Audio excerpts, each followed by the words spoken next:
Hey guys, welcome to an interesting video on Wild Rift.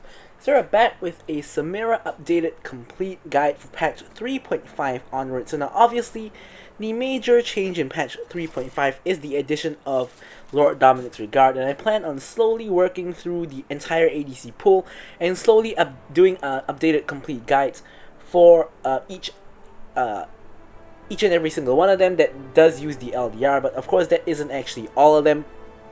Anyways, the first one we're going to start off with is Samira. So now Samira, of course, on release, which was not too long ago, was completely broken. However, now after she's gotten like about 2 to 3 rounds of nerfs, now I think she's a lot more balanced, not completely busted anymore, but still is insane, especially if you start snowballing, as you will see in the gameplay section a little bit later. However, Samira, because she's no longer completely broken, she is not someone that you want to necessarily pick in every single match anymore. You really only want to pick her against teams that have low amounts of CC. So basically, she's an ADC version of Katarina. You don't really want to pick her into high CC compositions, because if not, your ultimate is just gonna get interrupted. And like Katarina, even when your team is very behind, or even when you are very behind, sometimes one good team fight can wipe the whole enemy team and win you the game. So anyways, first things first, for the skills and leveling order, make sure to refer to the original Samira complete guide, which I will put up in the cards above, so as to not waste time talking about that. Now we can jump into her brand new build, runes as well as spells. Okay, so the first thing you obviously want to build is the Bloodthirster. This gives you AD crit, but mostly you want it for the spell vamp as well as the blood sword shield. So of course, getting the huge amount of physical vamp does proc on your ultimate and gives you insane amounts of life steal, because you are going to be in the midst of the enemy team and you do need that life steal to survive. So Infinity Edge for more AD crit as well as of course increased crit damage. So really strong 2-item power spike for Samira here. Then generally, as the third thing, you go for your boot item. Now on Samira, you generally go for defensive boots. You go for plated steel caps in all instances except when there is a high amount of CC in the enemy team. Then you go for merc treads. But in the first place, versus high amounts of CC, you generally shouldn't be picking Samira in the first place. But let's say the enemy team has multiple forms of CC that you need to kind of try to negate. Go for the merc treads. And for the enchantment, generally it's a toss-up 50-50 between the stasis enchant, which of course doesn't need too much of an explanation, and Quicksilver. So in case you guys didn't know, you can actually use Quicksilver enchant when you're in your ultimate. So what you often do is, against a team that has some point and click CC, let's say for some reason you're playing Samira against a Vayne. So a good Vayne, what she will do is the moment you start ulting, she will condemn you to interrupt your ultimate. So what you can do is when you press ult, you instantly press the QSS, which of course just got buffed recently as well to have a longer duration. So after you press the Quicksilver, you gain 30% tenacity and 30% slow resist for 1.5 seconds as well. And of course you get the remove all crowd control effects currently affecting you and become immune to crowd control effects for 0.75 seconds. So the 0.75 seconds of crowd control immunity sometimes can allow you to counter some CCs that they want to use to interrupt you. Alright, so next up, in general, you go for the Lord Dominic's Regards, which of course gives you AD crit as well as armor penetration. This gives you 75% crit, and as your last crit item, you generally go for the Phantom Dancer. So what Phantom Dancer gives you is attack speed, which you don't care too much about, but what you really care about is the crit rate, movement speed, as well as the lifeline passive that triggers a shield when you're getting low. So when you're ulting in the middle of the enemy team, sometimes you get pretty low, the shield activates, and that can sometimes allow you to survive. So that's what you go for, and as your last item you go for GA, because you're always diving into the enemy team. The chance of dying is pretty high, so you want that GA to get yourself that revive. Of course, Samira does have a number of alternative options. Of course, first up you have the two other penetration options of Seralda's Grudge as well as GA. Not GA, as well as Molar Reminder, but at this point with LDR, you pretty much never want to go for these. Your other crit item option is Essence Reaver, so if you don't want to build Phantom Dancer for safety, Essence Reaver is going to allow you to deal a lot more damage. But generally, I think safety is more important than damage, so I will normally build the Phantom Dancer instead of Essence Reaver. A defensive option against high AP teams is the Maw of Malmortius as your last item option, or slot in somewhere inside the build. And your final option, which is actually a really underrated but good option, is the Black Cleaver. So Black Cleaver gives you 350 health, which actually is really underrated because you don't actually build any health at all in this build. So this can make you significantly more tanky, gives you AD and ability haste as well. But the two parts that are really useful is actually firstly the Sunder. So when you ult, you're attacking enemies multiple times, and this will allow you to proc the Black Cleaver's armor shred, which will allow you to deal even more damage against them, and as well as allow your team to deal more damage against them as well. And finally, you have the Rage passive, which of course grants you movement speed. Now this is incredibly useful when you're in your ultimate to sort of reposition yourself to hit as many targets as possible when you're in that ultimate. So if your GA is down, I generally will swap out GA for Black Cleaver, which we'll also see in the gameplay later on. So for Samira's runes and spells, you always want to go for Conqueror. Conqueror basically stacks up when you stack up your S rank. So when you stack up S rank, you need 6 hits, which also stacks up Conqueror automatically. That of course gives you a bit of bonus AD and also gives you the 5% Omnivamp. So 5% Omnivamp is going to be useful now. Of course you already have 15% from the Bloodthirster. Extra 5% doesn't really hurt, and no other runes work that well on her anyways. So next up, you have the Hunter Vampirism. So Hunter Vampirism of course gives you the 2% physical vamp as well as 1% vamp for every tick that you have. So yet again, stacking that lifesteal. Now, I want to just briefly comment on the new kit on the block, which is Sudden Impact. Now technically Samira has a dash that resets on kill, and Sudden Impact could be useful for the armor penetration, but personally I think that the Hunter Vampirism is a lot more consistent in a sense that you get it pretty much every match, whereas Sudden Impact relies on you getting kills and resets to actually proc the Sudden Impact continuously, so I don't really think that's a very good idea.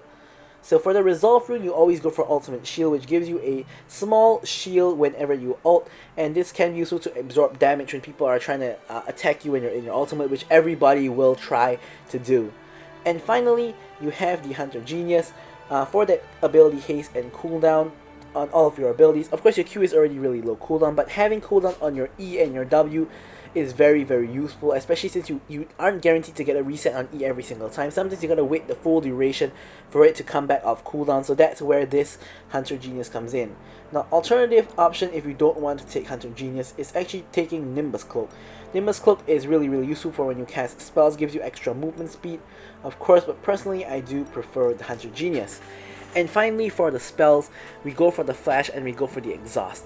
Now, Exhaust is a bit of a personal preference, but a very common Samira spell is to take Barrier instead. Now, reason why I think Exhaust is really good is a lot of times 1v1s ADC versus ADC. Basically, if you don't have Exhaust, you lose the 1v1 if your opponent has the Exhaust, because you're not going to be able to do enough damage. So that's why I like taking Exhaust. But the benefit of Barrier is, of course, giving you a shield on demand. But normally when you ult and you're getting hit by a lot of enemies, you can just Barrier to absorb extra damage from the enemies, and that's where Barrier comes in. So really between Barrier and Exhaust is sort of a personal preference. So with all that out of the way, we can jump right into the gameplay. Alright, so here we have the gameplay. Now as usual, don't forget to like, comment and subscribe. Any questions, queries or remarks, feel free to leave them in the comments below, and I will be sure to of course either address them or give it a heart, something like that. Alright, so first up, really basic explanation of why Samira is really good in this match. It really isn't very hard to tell. The enemy team has next to no CC somehow. So they have a Kai'Sa in the mid lane and they have a Gwen in the top lane. Obviously both of those people don't actually have hard CC. And Ezreal doesn't either. Kha'Zix in the jungle doesn't have hard CC either. So the only CC they have in their entire team is Seraphine with her ulti as well as her double cast of E. So this is pretty much almost a dream enemy team comp for Samira, because it's almost impossible for the enemy team to have 0 CC. To have only one champion that has CC, and she has two forms of CC. One is her ultimate, which is a big commitment, and one requires the double stack to actually have CC. So this is pretty much almost a dream enemy team for Samira at this point. So couldn't be happier with the enemy team. I saw this enemy team comp and I was like, I'm picking Samira, which is exactly what I did. And yeah, so that's the first explanation of why Samira is good here out of the way. Here, Samira is also really good with engaged supports, as you guys can see. Leona goes in, we get the kill onto Seraphine. Nice chain CC with onto the Warwick with the Warwick Fear as well as the Leona stun, allowing me to slide in and pick up the double. So within the first minute of the game, 2 kills already. We're off to an amazing start, which leads me to my next point of the support for Samira. So Samira is one of the most support dependent ADCs in the game. Now, every ADC is dependent on their support, but Samira really needs a tank engage support to allow her to really do anything. So you need some tank engager with CC to CC your opponent so you can proc your passive, which allows you to dash into range of the enemies, which is exactly what you saw there, and you're probably going to see it again quite a number of times, like here. So here I can dash into range of the Seraphine, and I can go in on her, and yeah, we instantly just burst her down. Another free kill for me, and yeah, really nice and hot start. So on the flip side, if you have something like, let's say you have like a Soraka. Now, Soraka isn't going to help you engage at all, so that's a huge issue. Now, certain enchanter supports like Janna with her tornado, or like Nami who has a bubble and a wave, can still work with Samira, but even they are not as good as kind of tank engage support. So I wouldn't recommend picking Samira if your support isn't a tank engager, basically. Especially now that Samira is only a decent ADC. She isn't broken by any means, unlike last time where she kind of really was. So you don't want to be just picking her with the wrong support. You don't want to be picking her into a team with a lot of CC. Okay, so here again, the Leona hits the ultimate. I go in, I got my ult now, and I ult the Seraphine. Really not too much to explain here. Basically, the enemy Ezreal and the enemy Seraphine really isn't respecting Leona's engage. So Leona just engages, and I pretty much all I gotta do is just follow up really easily. Pretty much just mash all my buttons, kill both of them, and just get more kills. Now, at this point, I have 5 kills, 4,000 gold within 3 minutes. So here I can pick up my Bloodthirster already. I even have enough for boots. So that is literally how fed I am at this point. I mean 5-0 at 3 minutes is it's a dream. I even picked up another longsword. So yeah, it's really going well for me. It's kind of a little bit stompy, I guess you could say, but Samira is a really snowbally champion, so if you do well in the early game, you can snowball that lead into the late game, and pretty much no one can really do anything to you, which is kind of the whole point of Samira. Now, of course, you do have the flip side where if you're really behind, you can just look for that dream team fight where everybody is kind of together, like get a 5-man like ultimate and just ace the enemy team for like a come from behind win sort of deal. But of course, you'd much rather have like the early game snowball into winning in the late game kind of thing instead of having to come back. But if you have a Samira on your team, just like how if you have like a Katarina on your team, the game is never truly over, is what I'll say. Alright, so here the wave is in a pretty bad spot. It's pretty much all the way in, and I'm a little bit cautious here because Dragon is spawning soon. So this means that Kha'Zix should generally be around this area because Dragon, of course, is a very hotly contested objective. So we don't quite know where Kha'Zix is, which is why I'm kind of playing a little bit safer and like being close to tower, because you don't want to go too aggressive and just end up dying to Kha'Zix. So again here, Leona hits the CC. I'm not quite in range to dash toward the Seraphine, but it does force Seraphine's flash, so it's pretty much as good.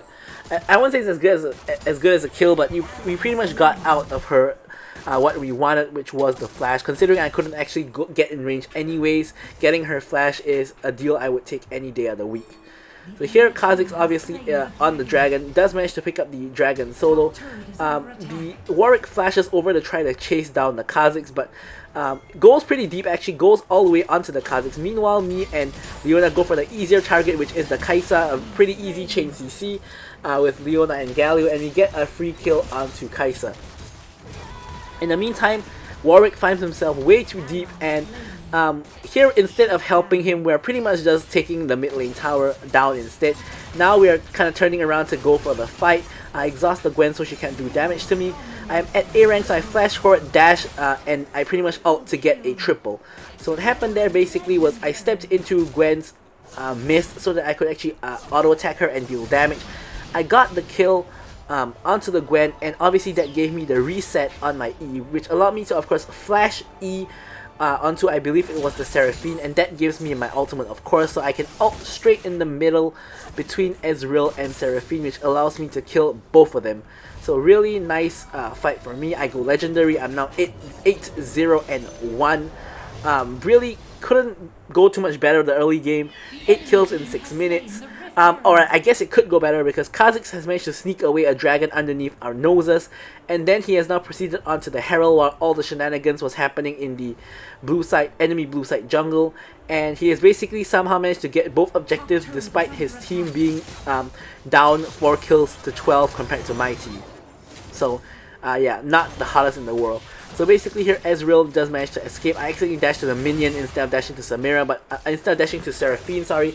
But doesn't really matter, we do get the kill on Seraphine in the end anyways. And Ezreal was a little bit too far to really get anyway, so we did get what we wanted, which was the kill onto the Seraphine, and now we can move on to the tower.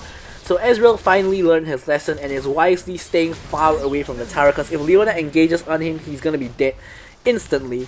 So here we pick up the first tower of the game. Of course, before Kha'Zix manages to use his Herald.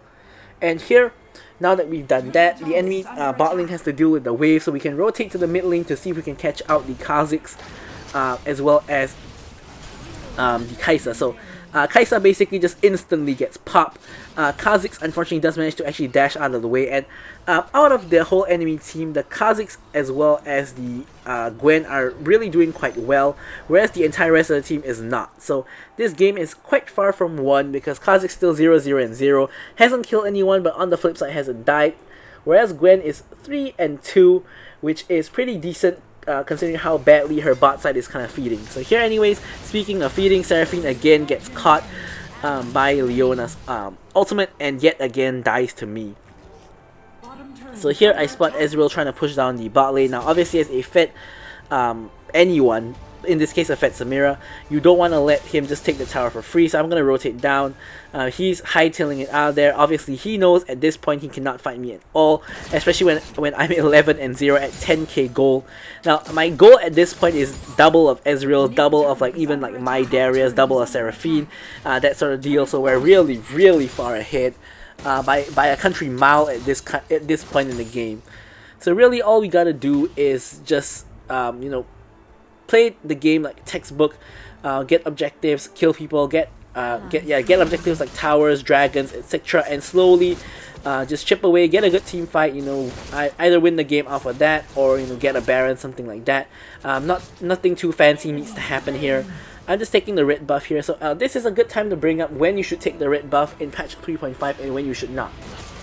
So basically, if you're the ADC and you need the red buff, if your jungler is on the opposite side of the map, it is worth it to just go straight for the red buff, because you need that red buff anyways, and your jungler isn't anywhere nearby to help you take it, to share the buff, so might as well just go for it. But if your jungler is on your side of the map, you can likely just ping the buff, and likely the jungler will come and take it anyways, because they don't want you to take it without them having it anyway, so likely they'll just come and take it, which will allow you to take the shared buff, and both of you guys will have the buff.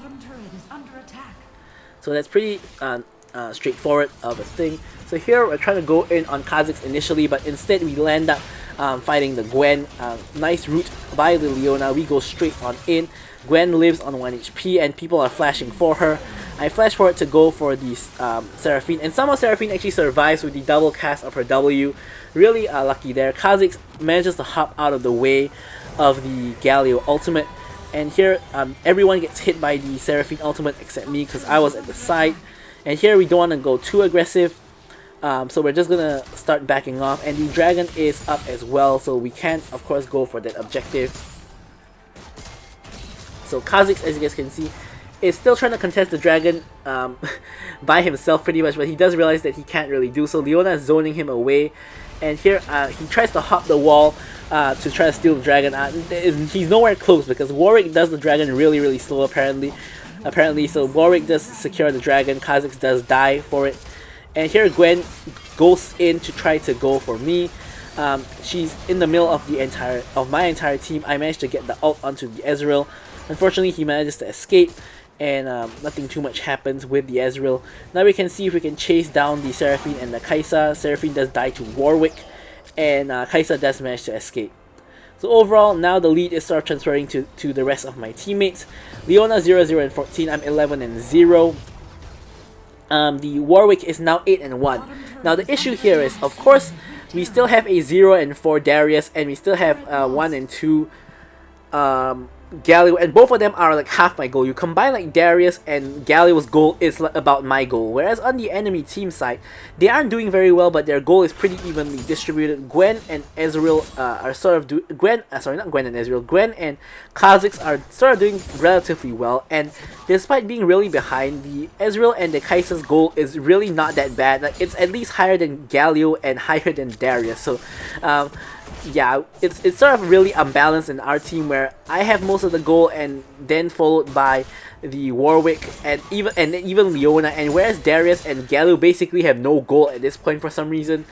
But yeah, so anyways, here we're gonna rotate over to the mid lane to just clear out the wave. Darius tries to go for the Kai'Sa, Leona tries to go for the Kai'Sa, Kai'Sa flashes out of the way, and here you guys can see a really good use of the Samira Blade Whirl there to cancel the charm from Seraphine, so it doesn't actually hit me. That's one of the other uses of your Blade Whirl. It's not just to, of course, get ranks to ult. You literally can use it as a wind wall to destroy projectiles, such as that. Here Gwen comes in the back, gets taunted, and here I'm just stacking up onto her. Flash forward to get my max stacks, and here I'm just ulting. I managed to kill 2 people with the ultimate, and we Rift Herald in the mid lane.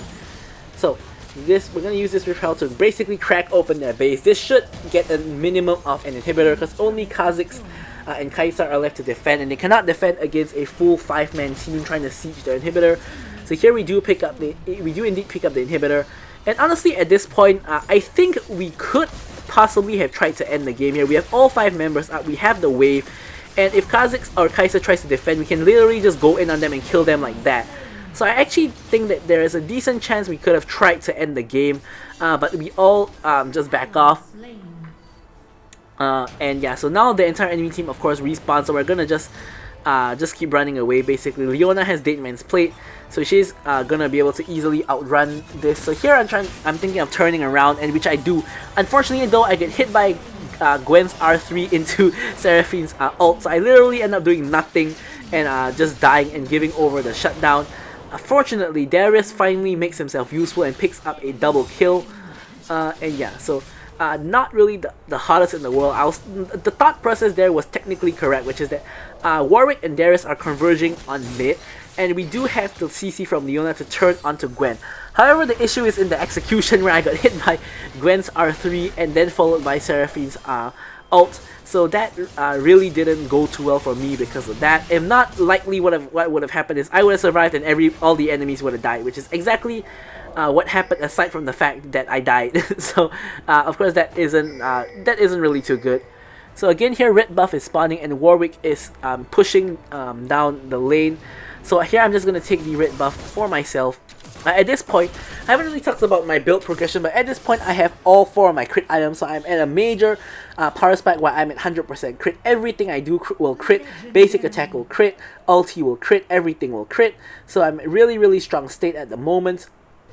So here, we're trying to force down the bot lane tower. Kai'Sa is pretty much at 1 HP. I dash through the minions to try to reach her, she flashes away. Instead, we're going to take Seraphine's life instead. Kai'Sa does manage to slip away. Now Kha'Zix here, realizing he cannot really do very much against us, is actually split pushing now. I will say that Kha'Zix is doing a really good job of putting pressure on the opposite side of the map from where we are, because he knows that he can't really team fight, his team can't really team fight mine, so he's instead just trying to go for what he can, which is of course just going for the split push. Meanwhile, my red buff does manage to pick up the kill onto the Ezreal, and here you guys can see I'm gonna instantly just get rid of the Kai'Sa. Here Gwen comes in with the ultimate, I'm gonna instantly flash away. I get hit by her R2 and R3. Here I stasis and I'm in deep trouble because I'm at 1 HP, but because of how fed I am, I can just Q auto her and pretty much just kill her. Unfortunately though, Kha'Zix is in the area, hops straight onto my hit and Goomba stomps me and I die. Gets the reset, which allows him to go for the Leona, and Leona dies. And yeah, so that was not a really good chain of events, unfortunately for us. So Kazakh's pressure allowed pretty much everybody to pretty much forced my team to go and handle him, and as a result we were outnumbered and we all died. And in the meantime he has picked up the dragon. Now I will say that for some reason, not for some reason, but the Kazakhs has done a very admirable job of actually getting dragons and heralds. Like, despite my team being a hit for practically the whole match, he somehow has managed to sneak away the first dragon, get the second dragon because my team is out of position to contest it, and he has also managed to get the first herald because my team was out of position to contest it as well. So despite being so ahead, we've only gotten one dragon and one herald, which is worse than the enemy team. So that is pretty egregious, honestly, for me and my team. But yeah, you know, what can you do about it? Alright, so here I'm just farming, trying to get towards the Guardian Angel, of course, which is gonna, you know, it seems to be really needed now. We're starting to rack up some deaths. We've got 2 deaths now, 16, 2, and 8, of course, still really good KDA, but starting to rack up a number of deaths now. I'm at 17k gold, really expensive build this is. So here Gwen getting caught out, Gwen just dies. Pretty much at this point, the whole enemy team is, like, Gwen is now feeding, she's 5 and 10, Ezreal's feeding, he's 1 and 7. The Seraphine is feeding, she's 1 and 11. Kaisa is doing like alright, she's 4 and 5. But pretty much the only person on their team who's doing alright is Kha'Zix. Kha'Zix is 4, 2 and 1, and he has 14k gold. 14k gold for context is more than Leona, more than Darius, and more than Galio as well. Of course, it's not really even close to me, and it's slightly behind the Warwick because me and Warwick are doing really well in this particular game. I finally pick up the GA, so I now have the ability to revive, of course. But I think Kazakhs is actually doing really well. He's gotten a lot of objectives. He has kept his goal competitive. And now here, what we are trying to do here is we're trying to find a fight that's going to win us the game. So here we find a pick onto Seraphine, which is pretty huge. But what we really want to do here is we want to either force Baron and force them to fight us for Baron, or we want to try to force down towers, which we're not really doing any of. We're just mindlessly fighting in the mid lane, which is not what we really want to be doing. Anyways, here Leona engages, Warwick goes in as well. Gwen is stuck in no man's land, and we get an easy kill onto the Gwen. And here again, Kazakhs is split pushing, so Kazakhs trying to create pressure now. Honestly, I feel here my team shouldn't recall. We should simply just go for the end of the game because Kazakhs will be forced to recall to stop us, and instead now Warwick has recalled, Darius has recalled, and now I cannot really do anything anymore. And Leona and Galio died. So here I try to 2v1 the 2 enemy ADCs because I'm really fed, so I do think that I can do that. I'm pretty much full build at this point. However, I realize that I'm not going to be getting kills, and Kazakhs is coming back, and just speak of the devil, Kazakhs is here. So I'm going to pop pop the stasis and then pop the GA, hoping to survive, but the whole enemy team is back up, and I try to negate damage using the blade roll, but to no avail. Eventually I do die.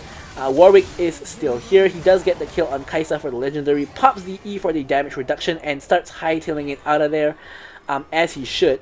Kazakhs tries to leap after him. He takes the plant, turns around and tries to go for the Kazakhs. Unfortunately, he gets hit with the basically only CC the enemy team actually has, which is Seraphine's E double cast. If he dodged that, I think there's a decent chance he kills the Kazakhs and then perhaps moves on to killing the Seraphine, etc. because they don't have any CC to stop him. Unfortunately, he does get hit by the CC and he dies. And unfortunately as well, the Elder Dragon is spawning and he is dead.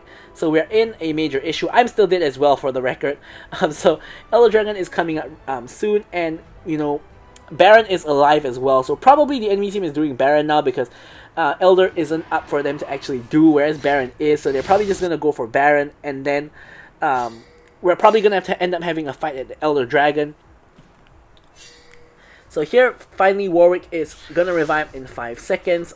In the meantime, we see no enemies here, so it's pretty clear that they're actually doing Baron, which is exactly what they did. So they did secure Baron, but thankfully for us, they're forced to actually come to Elder to actually fight. So here you can see I'm pinging the top wave because the top wave is really huge. So I was trying to ping someone to deal with the top wave. Warwick actually thought of going there, but he's the wrong person to deal with the top wave. We need Darius to actually go and deal with the top wave, but he does not. Gwen goes in basically, and basically Gwen actually makes herself really useful and basically just instantly just kills me. So I'm pretty much just out of the fight. I'm dead. No GA left for me. GA was popped in the previous fight, and I instead actually got myself the Black Cleaver. So my whole team basically dies. Warwick is the only one left alive, and basically at this point, the enemy team just kills all of us, and pretty much at this point we have lost the game. So I'm pretty sure this is a pretty big surprise to most of y'all, because I don't really post games that I lose in general, but this is actually a game that I lost, but I felt that I performed really well, and I felt that we did a lot of things really well. I think the main mistake is, number one, not trying to end the game when we had a chance, and number two, two of my teammates getting baited by the Kha'Zix split pushing and all recalling to try to stop him, when in reality he got the inhibitor, which is what he wanted, and he managed to pull two people towards him. Whereas what they should have done is they should have tried to end the game with me and try to force the Kha'Zix to come back. But anyways, as you guys can see from the stats here, we did better than like 97 or 98% of Samira's, and we got all of these achievements, etc, which all you guys can see as usual. I'm gonna leave you guys with the stats as usual, so thank you guys so much for watching the video, and goodbye.